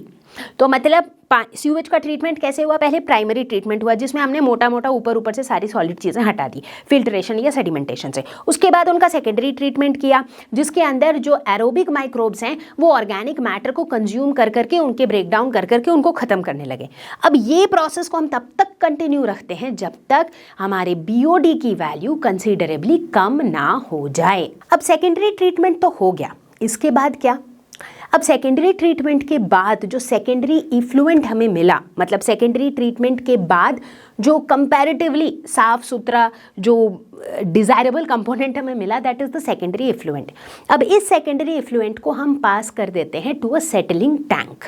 ठीक है, लेकिन अब सोचने वाली बात यह है कि इस सेकेंडरी इफ्लुएंट के अंदर लेकिन बैक्टीरियल मासेस अभी भी प्रेजेंट हैं, क्योंकि बैक्टीरिया ने ही तो ये सारा कमाल किया ऑर्गेनिक मैटर को ब्रेक डाउन करने का, बट वो बैक्टीरियल मासेस तो यहाँ प्रेजेंट है, तो उनका क्या करें। अब इनमें से कुछ बैक्टीरियल मासेस को हम लोग वापस भेज देते हैं एरेशन टैंक्स में, क्योंकि वहाँ पर इनकी ज़रूरत है कि नहीं। तो वहाँ पर इन्हें स्टार्टर की तरह यूज़ कर दिया जाता है, क्योंकि शुरुआत में थोड़े बैक्टीरिया तो आपको शुरुआत में देने पड़ेंगे, राइट। उसके बाद ऑक्सीजन के प्रेजेंस में उनका और ग्रोथ होता रहेगा। तो वहाँ पर कुछ इसमें से some part of this bacterial mass को हम कहाँ भेज देंगे, एरेशन टैंक्स में, जहाँ पर ये स्टार्टर की तरह काम करेगा और फिर उसके बाद in presence of more oxygen और इनका ग्रोथ होता रहेगा और उसके बाद ये अपना काम करते रहेंगे वहाँ पर ऑर्गेनिक मैटर को डिकम्पोज करने का। और जो रिमेनिंग बैक्टीरियल मास है उनको कहाँ भेजेंगे, उनको हम भेज देंगे एनारोबिक स्लज डाइजेस्टर में। नाम पे ध्यान दो, एनारोबिक स्लज डाइजेस्टर। अब देखो ये जो रिमेनिंग पार्ट को हम भेज रहे हैं, ये रिमेनिंग पार्ट हमारे लिए क्या है, अनवांटेड है, ये हमें नहीं चाहिए, राइट। तो ये जो अनवांटेड पार्ट है इसलिए इसके लिए स्लज वर्ड यूज़ किया जाएगा, है कि नहीं। और कहाँ भेज रहे हैं, एनारोबिक स्लज डाइजेस्टर, मतलब यहाँ पर जाके ये स्लज डाइजेस्ट कर दिया जाएगा। कौन करेगा डाइजेस्ट, एनारोबिक बैक्टीरिया। देखो याद रहेगा ऐसे कितना मस्त तरीके से, एनारोबिक स्लज डाइजेस्टर में भेजेंगे जहाँ पर एनारोबिक बैक्टीरिया होंगे। एनारोबिक बैक्टीरिया तो समझते हो, जो ऑक्सीजन के एब्सेंस में फर्मेंटेशन अंडरगो करते हैं। तो ये एनारोबिक बैक्टीरिया ऑक्सीजन के एब्सेंस में ये जो स्लज हैं, राइट, ये जो हमारे जो भी अनवांटेड जो माइक्रोब्स हैं इनको डाइजेस्ट कर देंगे। ठीक है, बात समझ में आ गई। तो अब सोचो बच्चों, अब मेरे सेटलिंग टैंक में क्या रहा? सेटलिंग टैंक में जो सेकेंडरी इफ्लुएंट था उसमें से बैक्टीरियल मासेस को कुछ को हमने भेज दिया एरेशन टैंक्स में, बाकी को हमने भेज दिया एनारोबिक स्लज डाइजेस्टर में। तो अब मेरे पास क्या है? मेरे पास रिलेटिवली क्लीन इफ्लुएंट है।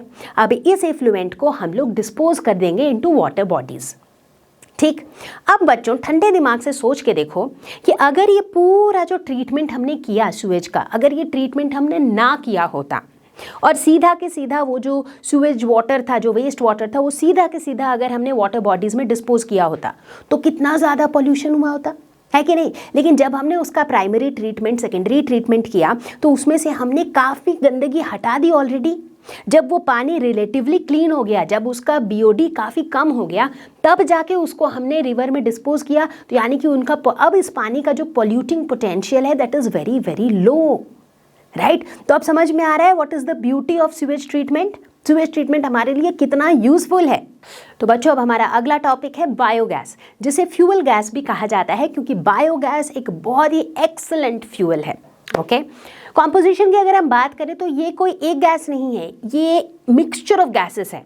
इसके अंदर पाया जाता है मीथेन, जो कि इसका द मेजर कंपोनेंट है, क्योंकि 65% ऑफ बायोगैस इज मीथेन। इसके अलावा इसमें होता है कार्बन डाइऑक्साइड, कम क्वांटिटीज में पाया जाता है हाइड्रोजन जैसे गैसेस। ठीक है, सबसे मज़ेदार बात, सबसे अच्छी बात बायोगैस के बारे में ये है कि ये एक रिन्यूएबल सोर्स ऑफ एनर्जी है। रिन्यूएबल मतलब it can be renewed again and again, it can be recycled, right? इसका मतलब इसकी वजह से एनवायरमेंटल पॉल्यूशन बिल्कुल नहीं होता है। तो बायोगैस को हम पाते हैं बायोमास से। जैसे ही मैं बायोमास कहती हूँ तो आपके दिमाग में क्वेश्चन आ रहा होगा कि व्हाट इज बायोमास। बायो मतलब लाइफ, चूँकि इसे हम ऑब्टेन करते हैं फ्रॉम लाइफ फॉर्म्स, इसलिए इसे कहा जाता है बायोगैस। यस, अब जैसे ही मैंने बोला लाइफ फॉर्म्स, तो आप पूछोगे लाइफ फॉर्म्स बोले तो प्लांट एंड एनिमल प्रोडक्ट्स। तो बायोगैस का जो प्रोडक्शन होता है, ये एक्चुअली डिराइव होता है बायोमास से, which means from plant and animal product से।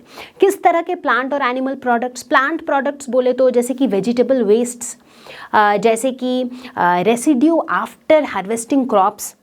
एनिमल वेस्ट्स बोले तो जैसे कि काउ डंग। तो ये जो सारी चीज़ें हैं, देखो ये सारे वेस्ट चीज़ें हैं, मतलब प्लांट या एनिमल वेस्ट्स हैं ये, ठीक है। बट इन चीज़ों को जब हम डिकम्पोज करते हैं इन एब्सेंस ऑफ ऑक्सीजन, तो हमें मिलता है बायोगैस, राइट? तो देखो इस नज़रिए से भी अगर सोचो तो it is such an excellent thing. ये वेस्ट से बन रहा है और ये बेस्ट काम कर रहा है, यानी कि ये एक रिन्यूएबल सोर्स ऑफ एनर्जी की तरह काम कर रहा है ना, तो ये एक बहुत ही बढ़िया चीज़ है कि नहीं? तो बायोगैस को बच्चों गोबर गैस भी कहा जाता है। ऐसा क्यों, अभी जानेंगे थोड़ी ही देर में। तो बच्चों बायोगैस का जो प्रोडक्शन होता है, इस प्रोडक्शन में एक बहुत important role, in fact the most critical role play करता है एक माइक्रोब। क्या आपको पता है वो माइक्रोब कौन है? वो एक एनएरोबिक बैक्टीरिया है जिसका नाम है मिथेनोजेन। एग्जैक्टली। तो मिथेनोजेन एक ऐसा एनएरोबिक बैक्टीरिया, एनएरोबिक बैक्टीरिया बोले तो एनएरोबिक मतलब इनको ऑक्सीजन की ज़रूरत नहीं है, ये ऑक्सीजन के एब्सेंस में ही मस्त रहते हैं। So that is anaerobic bacteria. तो ये जो मिथेनोजेंस होते हैं, ये ऑक्सीजन के एब्सेंस में प्रोड्यूस करते हैं कुछ गैसेस। ऑक्सीजन के एब्सेंस में दे अंडरगो फर्मेंटेशन, जिसके दौरान ये बनाते हैं methane, carbon dioxide, small amounts of hydrogen जैसे गैसेस। और हमें तो पता ही है कि ये सारे गैसेस क्या बनाते हैं, यही तो है बायोगैस, है कि नहीं? तो इस तरीके से मिथेनोजेन एक बहुत इंपॉर्टेंट रोल प्ले करता है इन प्रोडक्शन ऑफ बायोगैस। ये जो मिथेनोजेंस होते हैं, पता है आपको ये कहाँ ग्रो करते हैं? ये ग्रो करते हैं एनारोबिक स्लज में। कहाँ पढ़ा था हमने? Anaerobic sludge digester. Exactly, sewage treatment में, सेकेंडरी सुवेज ट्रीटमेंट में हमने इसकी बात करी थी, राइट? कि जो हमारा बचा हुआ बैक्टीरियल मास था उसको हमने कहाँ भेज दिया था? एनारोबिक स्लज डाइजेस्टर्स में। एग्जैक्टली है, जहाँ पर एनारोबिक बैक्टीरिया वो जो स्लज थे उनको डाइजेस्ट कर देते थे, है ना? ठीक है। तो मतलब अभी मेरे कहने का मतलब सिर्फ इतना था कि बायोगैस प्रोडक्शन में मदद करता है मिथेनोजेन, जो एनएरोबिकली ऑक्सीजन के एब्सेंस में फर्मेंटेशन अंडरगो करता है, जिसके दौरान बनता है बायोगैस। अब बच्चों ये जो मिथेनोजेन है, ये पाया जाता है कैटल के स्टमक में। एग्जैक्टली। अब यहाँ पर देखो डायरेक्शन थोड़ा चेंज हो गया। मिथेनोजेन कहाँ पाया जाता है? कैटल के स्टमक में। अब आप मुझे बताओ कैटल का खाना क्या होता है? कैटल का खाना मेनली प्लांट प्रोडक्ट्स होता है जो कि सेल्यूलोज रिच होता है, जिसमें सेल्यूलोज की मात्रा बहुत ज़्यादा होती है। और ये जो मिथानोजन है ये सेल्यूलोज के ब्रेकडाउन में भी मदद करता है, यानी कि कैटल के अंदर जो न्यूट्रिशन का प्रोसेस चल रहा है, जो फूड का डाइजेशन का प्रोसेस चल रहा है, उसमें मिथानोजन का एक बहुत इंपॉर्टेंट रोल होता है। और इसी वजह से जो काऊ डंग होता है, राइट, जो काऊ डंग होता है उसके अंदर भी मिथानोजन पाया जाता है। तो अब देखो मैं रिलेट करूंगी उस सवाल का जवाब कि बायोगैस को हम गोबर गैस क्यों कहते हैं, राइट। अभी मैंने क्या बोला, काऊ डंग, काऊ डंग को हिंदी में हम कहते हैं गोबर। तो गोबर में पाया जाता है मिथानोजन, और मिथानोजन मदद करता है किसके प्रोडक्शन में, बायोगैस के प्रोडक्शन में। तो इसीलिए बायोगैस को गोबर गैस भी कहा जाता है। तो बच्चों अब हम लोग देखेंगे कि बायोगैस का प्रोडक्शन होता कैसे है। हमने ये तो जान लिया कि भाई मिथानोजन फर्मेंटेशन अंडरगो करता है जिसके दौरान बायोगैस बनता है, बट ये पूरा का पूरा बायोगैस प्रोडक्शन का प्रोसेस होता कहाँ पे है, तो ये प्रोडक्शन होता है बायोगैस प्लांट्स में। तो सबसे पहले देखेंगे बायोगैस प्लांट कैसा होता है, उसका कंस्ट्रक्शन कैसा होता है, राइट। तो उसमें एक सीमेंट से बना हुआ डोम शेप्ड स्ट्रक्चर होता है, ठीक है, जिसके अंदर एक मिक्सिंग टैंक होता है, एक डाइजेस्टर होता है, एक गैस टैंक होता है और एक आउटलेट होता है, ठीक है। ये 4 इंपॉर्टेंट चीज़ें यहाँ पर होती है। अब देखते हैं कि इन 4 जगहों में क्या क्या हो रहा होता है, मतलब इसका वर्किंग कैसा होता है ना। तो सबसे पहले बात करेंगे मिक्सिंग टैंक की। तो मिक्सिंग टैंक में नाम से पता चल रहा है चीज़ें मिक्स होती है। क्या मिक्स होता है, काऊ डंग और वाटर, ये दोनों चीज़ों को मिक्स किया जाता है मिक्सिंग टैंक में। काऊ डंग क्यों लिया है हमने, भाई गोबर गैस बना रहे हैं, क्योंकि काऊ डंग में ही तो है हमारा असली सामान मिथानोजन, जिसके बिना बायोगैस का प्रोडक्शन हो ही नहीं सकता, है ना। तो मिक्सिंग टैंक में हम काऊ डंग और वाटर को मिक्स करते हैं। इस मिक्सचर के लिए हम एक वर्ड यूज करते हैं, दैट इज स्लरी, ठीक है। चलो स्लरी तैयार हो गया। अब इस स्लरी को हम भेज देते हैं डाइजेस्टर में। डाइजेस्टर क्या होता है, डाइजेस्टर एक सील्ड चेम्बर होता है, सील्ड, हर तरफ से वो बंद होता है। इसका मतलब इसके अंदर ऑक्सीजन भी प्रेजेंट नहीं होता है।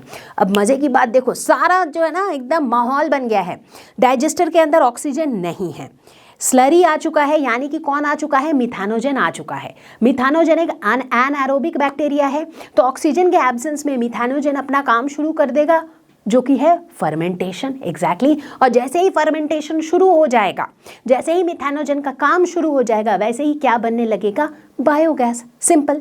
अब ये बायोगैस स्टोर होगा गैस टैंक में। बायोगैस वहाँ पे स्टोर होता है, इसीलिए नाम है गैस टैंक। और इस गैस टैंक से देखो एक आउटलेट जुड़ा हुआ है, तो इस आउटलेट से गैस जो है वो बाहर जाएगा इस पूरे बायोगैस प्लांट से, ठीक है। तो इस तरीके से बायोगैस प्लांट के अंदर बायोगैस का प्रोडक्शन होता है। बायोगैस के एडवांटेजेस, सबसे पहला एक्सेलेंट फ्यूल, एक्सेलेंट तो है ही यार, बायोगैस बनता ही है वेस्ट प्रोडक्ट्स को यूटिलाइज करते हुए, तो obviously it is an excellent fuel. Number 2, burns without smoke, तो obviously no pollution, leaves no residue behind, again no pollution, no side effects. High heating capacity, ये किसी भी ऑब्जेक्ट को बहुत ही आसानी से बहुत ही जल्दी हीट कर सकता है, तो इस वजह से भी ये एक बहुत अच्छा फ्यूल है। Number 5 which is last but definitely not the least, जो स्लरी बचता है बायोगैस प्रोडक्शन के बाद, वो स्लरी भी एक बहुत ही एक्सलेंट मैन्योर होता है। मतलब जो चीज़ बची होती है इसके प्रोडक्शन के बाद, वो भी सॉइल फर्टिलिटी के इम्प्रूविजन में काम आता है। एडवांटेजेस तो भाई अपनी जगह है ही बायोगैस में, बट साथ ही साथ बायोगैस के कुछ डिसएडवांटेजेस भी हैं। जैसे कि पहला, बायोगैस में कुछ ऐसे गैसेस भी होते हैं जो कॉन्टामिनेंट गैसेस होते हैं, यानी कि जो मेटल सरफेसेस को कोरोड कर सकते हैं। दूसरा डिसएडवांटेज, बायोगैस प्रोडक्शन के लिए जो रॉ मटेरियल है वो क्या है, that is cow dung, right, क्योंकि हमें मिथानोजन चाहिए होता है जो कि काऊ डंग में पाया जाता है, और काऊ डंग की अवेलेबिलिटी हर जगह नहीं होती। इस वजह से बायोगैस प्लांट हर जगह सेटअप करना फीजिबल नहीं हो पाता है। नंबर 3, बायोगैस की efficiency on a large scale काफ़ी कम होती है। एज इन, ऐसे तो छोटे मोटे मतलब स्मॉलर स्केल पे यूज़ करने के लिए तो biogas is excellent, no pollution, no side effects, nothing. लेकिन जब हम लार्ज स्केल में इसके यूसेज की बात करते हैं तो इकोनॉमिकली देखा जाता है कि it doesn't turn out to be that efficient. तो बच्चों आप पहुंचे हैं हम लोग हमारे अगले टॉपिक पर, विच इज बायो कंट्रोल। इस लेसन में हम एक एक करके देखते जा रहे हैं कि माइक्रोब्स किस तरीके से हमारे लिए यूजफुल होते हैं। अभी अभी हमने देखा माइक्रोब का एक बहुत अच्छा एप्लीकेशन विच वाज बायोगैस। उसके पहले हमने माइक्रोब का एक बहुत अच्छा एग्जाम्पल देखा स्यूएज ट्रीटमेंट में, एक बहुत अच्छा एप्लीकेशन देखा इनफैक्ट। अब हम लोग देखने वाले हैं कि किस तरीके से माइक्रोब्स के हेल्प से हम बायो कंट्रोल कर सकते हैं। बायो कंट्रोल बोले तो क्या, biological methods to control plant diseases and pests. अब प्लांट्स में जो डिजीजेज होते हैं या फिर प्लांट्स में जो कीड़े लग जाते हैं, जो पेस्ट्स होते हैं, उनको कंट्रोल करना ज़रूरी है, नहीं तो फिर हमारा जो क्रॉप प्रोडक्शन है वो हैम्पर हो सकता है। आमतौर पर हम कैसे कंट्रोल करते हैं प्लांट डिजीजेज और पेस्ट्स को? इंसेक्टिसाइड से, पेस्टिसाइड से, राइट। अब आप तो ये मानोगे कि ये इंसेक्टिसाइड्स पेस्टिसाइड्स ये क्या है तो एंड ऑफ द डे ये केमिकल्स, राइट। तो अब हम क्या करते हैं, इन केमिकल्स के बदले में हम कुछ माइक्रोब को काम पे लगा देते हैं, कुछ लिविंग ऑर्गेनिज्म को काम पे लगा देते हैं। तो हम चुन के कुछ ऐसे लिविंग ऑर्गेनिज्म, कुछ ऐसे माइक्रोब को लेके आते हैं जो उन्हीं केमिकल्स का काम करती हैं, राइट। Isn't that interesting? तो भाई हमारे लिए तो बहुत ही फायदे की बात है, बट उससे पहले ये देखना ज़रूरी है कि आखिर हम इन केमिकल्स को रिप्लेस करना चाहते ही क्यों हैं। भाई अगर इंसेक्टिसाइड्स पेस्टिसाइड से ये काम हो रहा है, हम क्यों चाहते हैं कि हम इंसेक्टिसाइड्स पेस्टिसाइड्स का यूज़ ना करें? क्योंकि इंसेक्टिसाइड्स और पेस्टिसाइड्स के यूज़ के कई सारे हार्मफुल इफेक्ट्स हैं। इंसेक्टिसाइड्स, पेस्टिसाइड्स, ये सभी केमिकल्स सभी लाइफ फॉर्म्स के लिए टॉक्सिक होते हैं। इससे सॉइल पोल्यूशन होता है, क्योंकि जब हम इन्हें रिपीटेडली प्लांट्स में डालते रहते हैं तो ये केमिकल्स कहीं ना कहीं सॉइल में जाता है, जिससे हमारे सॉइल की क्वालिटी पे फर्क पड़ता है, तो सॉइल पोल्यूशन होता है। यही सॉइल जब वाटर बॉडीज़ में डिस्पोज होता है तो इससे वाटर पोल्यूशन भी होता है। इतना ही नहीं, जब हम इन केमिकल्स को हमारे प्लांट्स पे डालते रहते हैं तो प्लांट प्रोडक्ट्स में कहीं ना कहीं ये रह जाते हैं और उनके कंजम्पशन से एनिमल्स को भी सफ़र करना पड़ता है। तो इस तरीके से इन इंसेक्टिसाइड्स और पेस्टिसाइड्स का जो यूज़ है, इनका हमारे ऊपर काफ़ी हार्मफुल इफ़ेक्ट्स भी होता है, इसीलिए एक्सेस में हम इन्हें यूज़ करना नहीं चाहते हैं। अब बच्चों, इससे अच्छी बात ही क्या होगी अगर हमें ऐसे माइक्रोब्स मिल जाएं जो इन पेस्ट्स और वीड्स के नेचुरल एनिमीज़ हों। पेस्ट तो पता ही है आपको, वीड्स क्या होते हैं? वीड्स और पेस्ट ये सारी ऐसी चीज़ें होती हैं, ऐसे ऑर्गेनिजम्स होते हैं जो प्लांट्स को ख़राब करते हैं। तो अब मान लो कि हमें इन केमिकल्स को देने की ज़रूरत ही ना पड़े, क्योंकि हमें इन चीज़ों के, इन पेस्ट्स के नेचुरल एनिमीज़ मिल जाएं, तो हम उन्हीं को काम पे लगा देंगे, है कि नहीं? वो भी खुश, हम भी खुश, no side effect, no pollution, है ना। तो बच्चों, इस तरह के माइक्रोब्स जो पेस्ट्स और वीड्स के नेचुरल एनिमीज़ होते हैं, इनको हम कहते हैं बायो कंट्रोल एजेंट्स, क्योंकि उनके हेल्प से हम प्लांट डिजीजेस और पेस्ट्स को बायोलॉजिकली कंट्रोल कर पाते हैं। तो बायो कंट्रोल एजेंट्स को हम 4 कैटेगरीज में क्लासीफाई कर सकते हैं। पहला पैथोजन, दूसरा प्रीडेटर्स, तीसरा पैरासिटॉइड एंड चौथा हर्बीवोर्स। तो सबसे पहले डिस्कस करेंगे प्रीडेटर्स। प्रीडेटर क्या होते हैं? हमें सभी को पता है, प्रीडेशन इज बेसिकली शिकार करना, जिसमें एक ऑर्गेनिज्म दूसरे ऑर्गेनिज्म को मार डालता है, उसे खा जाता है, राइट। फॉर एग्जाम्पल, जब हम जंगल में बात करते हैं, लेट्स से एक टाइगर है, उसने एक डियर को अटैक किया, डियर को मार दिया, उसको खा लिया, तो टाइगर यहाँ पे प्रीडेटर है और डियर यहाँ पे प्रे है, राइट। तो यहाँ पर हम बात कर रहे हैं बायो कंट्रोल एजेंट्स की, मतलब कुछ ऐसे ऑर्गेनिजम्स जो शिकारी का काम करते हैं, राइट। तो कुछ कॉमन प्रीडेटर्स के एग्जाम्पल्स हैं, जैसे कि लेडीबग। लेडीबग इस प्रीडेटर है और उसका प्रे कौन है? एफिड्स। एफिड्स जो है वो बहुत छोटे छोटे इंसेक्ट्स होते हैं जो प्लांट्स को नुकसान करते हैं, प्लांट्स के लिए बहुत हार्मफुल होते हैं। तो अब अगर आप वहाँ पर लेडी बग्स रख दोगे तो लेडी बग क्या करेंगे? इन सारे एफिड्स को खा जाएंगे। तो उन एफिड्स को मारने के लिए हमें कोई केमिकल डालने की ज़रूरत नहीं पड़ेगी, है कि नहीं? उसी तरीके से ड्रैगन फ्लाई, ये मस्क्वीटोज़ को खा जाते हैं। जैसे कैट्स, ये चूहे को खा जाते हैं और चूहे प्लांट्स को बहुत नुकसान पहुंचाते हैं। तो चूहे को मारने के लिए दवाई देने की ज़रूरत नहीं, अगर आप वहाँ पर कैट रख दो तो, है कि नहीं? इसी तरीके से सेंटिपिड, स्पाइडर्स, फ्रॉग्स, लिजर्ड्स, ये सारे प्रीडेटर्स का काम करते हैं। इनफैक्ट गार्डन्स में तो आपको घूमते फिरते लिजर्ड दिख जाएंगे जो घूमते फिरते कीड़े मकोड़े खाते रहता है।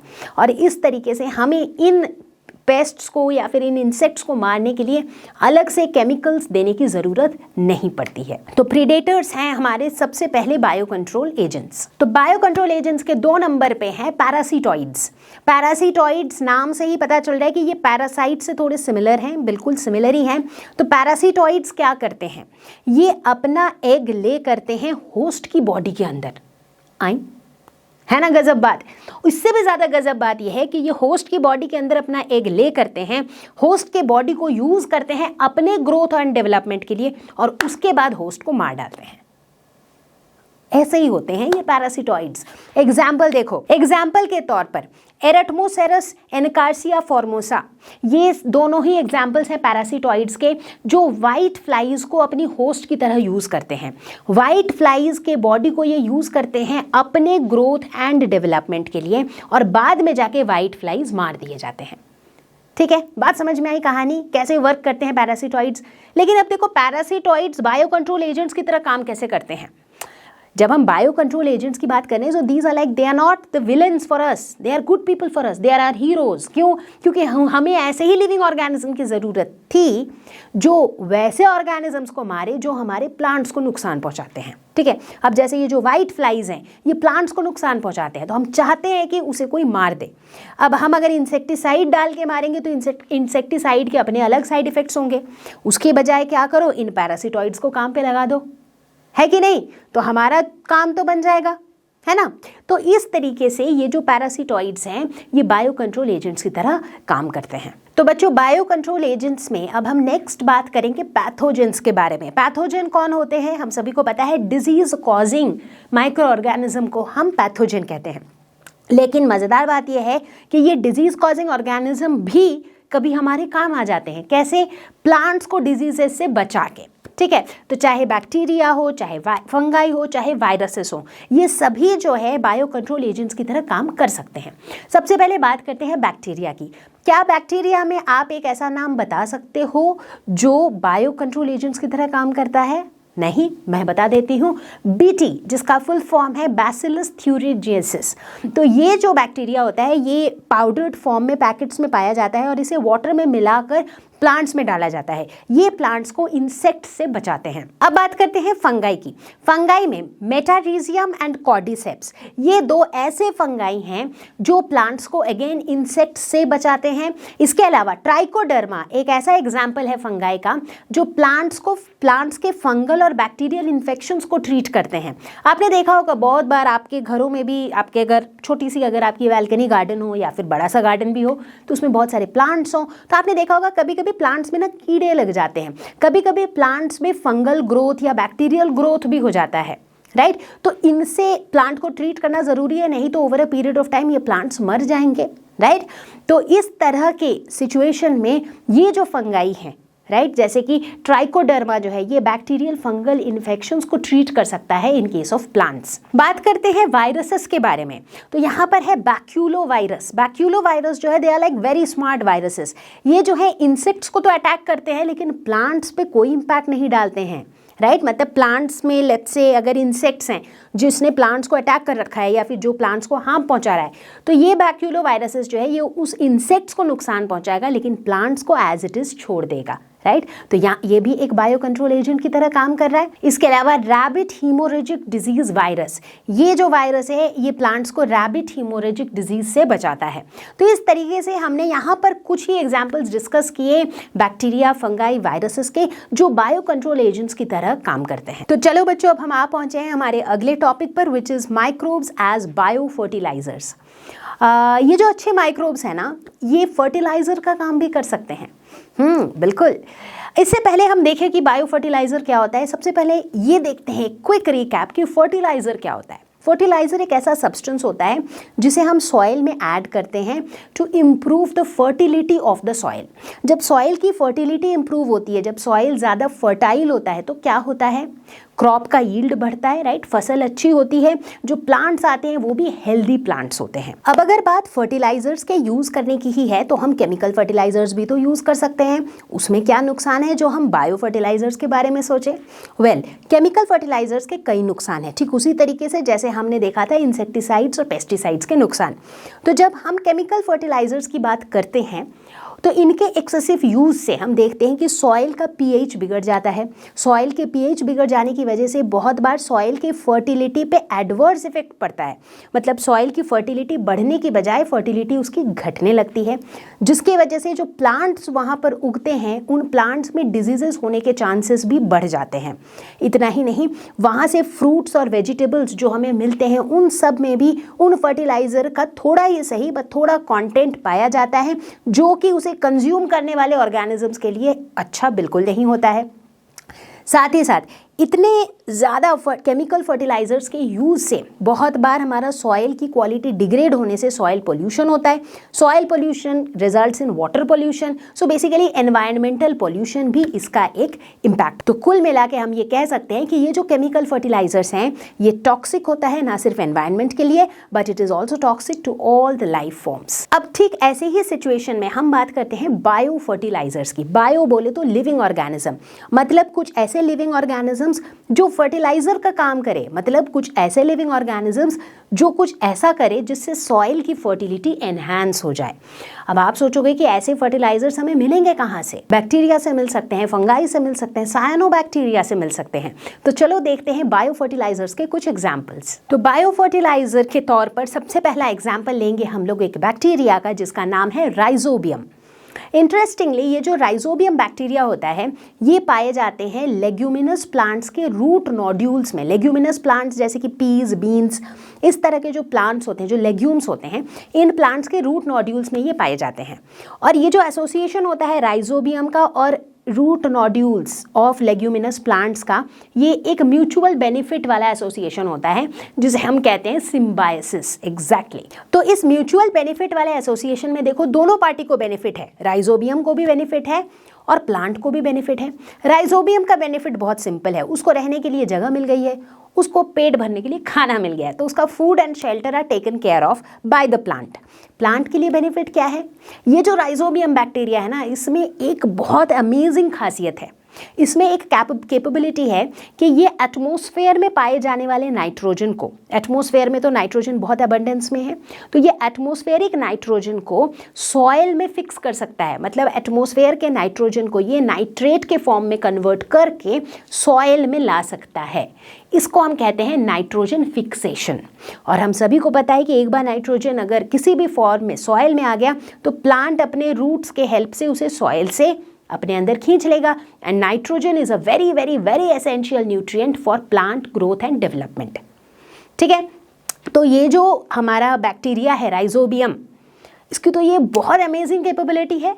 ये हमारे प्लांट्स को नाइट्रोजन जैसा एसेंशियल न्यूट्रिएंट प्रोवाइड करा सकता है। तो है ना ये बायो फर्टिलाइजर, है कि नहीं? क्योंकि ये सॉइल के क्वालिटी को इंप्रूव कर रहा है, सॉइल में ये नाइट्रोजन को लेके आ रहा है, तो ये फर्टिलाइजर का काम ही तो कर रहा है। चलो देखते हैं बायो फर्टिलाइजर का दूसरा एग्जाम्पल। ये भी एक सिम्बायोटिक एसोसिएशन है। किसका? फंगाई का कुछ प्लांट्स के साथ। तो फंगाई का प्लांट्स के साथ जो ये म्यूचुअल बेनिफिट वाला एसोसिएशन होता है उसके लिए एक टर्म यूज करते हैं हम, विच इज माइकोरिजा। ठीक है, अब इस एसोसिएशन में देखो फंगाई क्या बेनिफिट देता है प्लांट को। ठीक है, फंगाई का बेनिफिट तो वही कॉमन है, उसको रहने के लिए जगह और पेट भरने के लिए खाना, food shelter is taken care bye the plant. तो ये फंगाई का बेनिफिट है। लेकिन प्लांट का बेनिफिट क्या है भाई? तो फंगाई क्या करता है, सॉइल में जो फॉस्फोरस है, राइट, उस फॉस्फोरस को प्लांट तक पहुंचाता है। तो basically phosphorus again is another very very important nutrient for plant growth and development. तो ये फंगाई क्या कर रहा है, ये फॉस्फोरस को प्लांट को एब्जॉर्ब करने में मदद कर रहा है, राइट। तो यानी कि ये जो हमारा फंगाई है ये भी एक तरीके से क्या हुआ, बायो फर्टिलाइजर हुआ, राइट। क्योंकि देखो सॉइल को एनरिच किया जा रहा है, सॉइल में नाइट्रोजन लाया जा रहा है, सॉइल में फॉस्फोरस लाया जा रहा है, तो सॉइल हमारा एनरिच हो रहा है, सॉइल की क्वालिटी बेटर हो रही है, तो प्लांट का ग्रोथ बेटर हो रहा है, तो क्रॉप का यील्ड भी इंप्रूव होगा, है ना। साथ ही साथ इंटरेस्टिंगली आप देखोगे ये जो फंगाई होते हैं ना, इन प्लांट्स के रूट टिप्स में पाए जाते हैं। उसका एक बेनिफिट और होता है प्लांट्स के लिए, जो फंगाई होते हैं ना ये किसी भी पैथोजन को एंटर नहीं करने देते हैं। कोई भी हार्मफुल माइक्रोब अगर एंटर करने की कोशिश भी करता है तो ये उसे ब्लॉक कर देता है। तो मतलब ये सिर्फ अच्छी चीज़ों को जाने देता है, जैसे कि फॉस्फोरस को जाने देता है, लेकिन नुकसान पहुंचाने वाले ऑर्गेनिज्म को जाने बिल्कुल नहीं देता है। बायो फर्टिलाइजर्स का तीसरा एग्जाम्पल सायानोबैक्टीरिया, जैसे कि एनाबिना, नॉस्टॉक, ये सारे भी एटमॉस्फेरिक नाइट्रोजन को फिक्स करने में मदद करते हैं। इस तरीके से सॉइल में ऑर्गेनिक मैटर एनरिच करते हैं। तो इवेंचुअली आप देखो जितने भी एग्जाम्पल्स हमने लिए ये सभी क्या कर रहे हैं, सॉइल में नाइट्रोजन, फॉस्फोरस और भी ऑर्गेनिक मैटर डाल रहे हैं। इससे क्या हो रहा है, सॉइल की जो फर्टिलिटी है वो इंप्रूव हो रही है, सॉइल की क्वालिटी इंप्रूव हो रही है, जिसके वजह से इवेंचुअली प्लांट का बेटर ग्रोथ और डेवलपमेंट हो रहा है। तो इस तरीके से बच्चों हमने अभी क्या देखा कि ये जो माइक्रोब्स हैं ये सिर्फ नुकसान नहीं पहुंचाते हैं हमें, ये हमारे बहुत काम भी आते हैं। जैसे कि अभी अभी हमने देखा किस तरीके से माइक्रोब्स खुद हमारे लिए फर्टिलाइजर्स का काम करते हैं। तो बच्चा पार्टी, इसी के साथ हम आ पहुंचे हैं इस वीडियो के एंड तक, और इस पूरे वीडियो को देखने के बाद आपके कॉन्सेप्ट तो क्रिस्टल क्लियर हुए ही होंगे। साथ ही साथ आपको ये भी पता चल गया होगा कि माइक्रोब्स अच्छे भी होते हैं, क्योंकि ये हमारे लिए बहुत सारे ऐसे काम करते हैं जो हमारे डे टू डे लाइफ में बहुत ज़्यादा यूजफुल होता है। और अगर आपके कॉन्सेप्ट्स हुए हैं क्रिस्टल क्लियर तो हमेशा की तरह कमेंट में लिख के बताना है कि कॉन्सेप्ट हुआ क्रिस्टल क्लियर। मैं आपको हमेशा की तरह जल्दी ही मिलूंगी एक और नए वीडियो के साथ, एक और धमाकेदार वीडियो के साथ। तब तक के लिए stay safe, take care, bye bye.